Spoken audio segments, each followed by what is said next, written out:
Alright, we're doing a surprise video here, something a bit out of the normal. We're going to be going over some really cool Statehood Quarters. Now, personally, for me, growing up, I really enjoyed collecting these types of coins. I never knew exactly how much money they would be worth one day, but depending on the type of coin that you have, the condition of the coin, and some other variables that we're going to go over in this video, we're going to break down exactly what you need to know that allows them to sell for so much money. Let's take this 2005D 25-cent Minnesota coin, for example.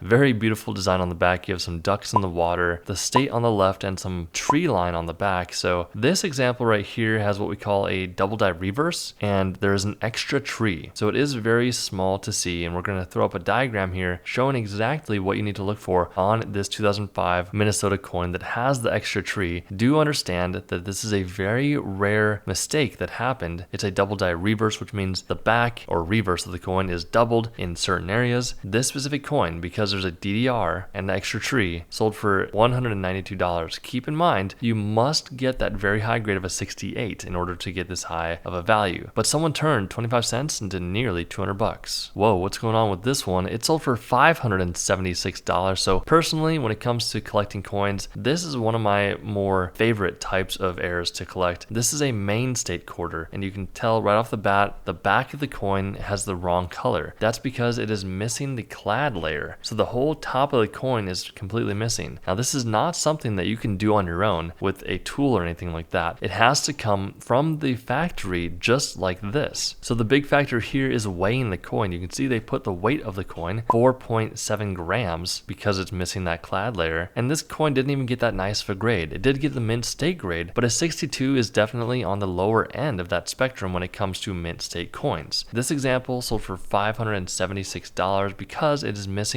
the reverse or the back clad layer. Now this is what the coin should look like, right? This is what we're used to seeing. The main Statehood Quarter 2003 D mint marked coin, standing for the Denver Mint where this coin was produced. You can see the Denver Mint mark right below In God We Trust on the front right hand side of the coin. Big factor here, guys, is the grade. So please understand that getting your coins graded costs time and it costs money. Not only that, chances of you getting this high of a grade are slim to none. With PCGS, there's only 10 coins at the time of making this video that were graded this highly. That makes this coin very, very desirable. Now let's say that you got a coin graded at a 69 or a 70. It would probably be worth anywhere from $2,000 to $5,000. Now I don't want to get your hopes up because that is a very challenging thing to do. If you want to go through the process just to learn so it's a good learning experience, I'm all for that. I just don't want to get your hopes up. I don't want you to watch my video and say, oh, I'm going to be getting a lot of money because I'm going to grade my coins, when in reality, it's really challenging to get this high of a grade. Keep in mind, if everyone was able to get high grades all the time, they probably would not be worth this much money. 720 bucks it sold for.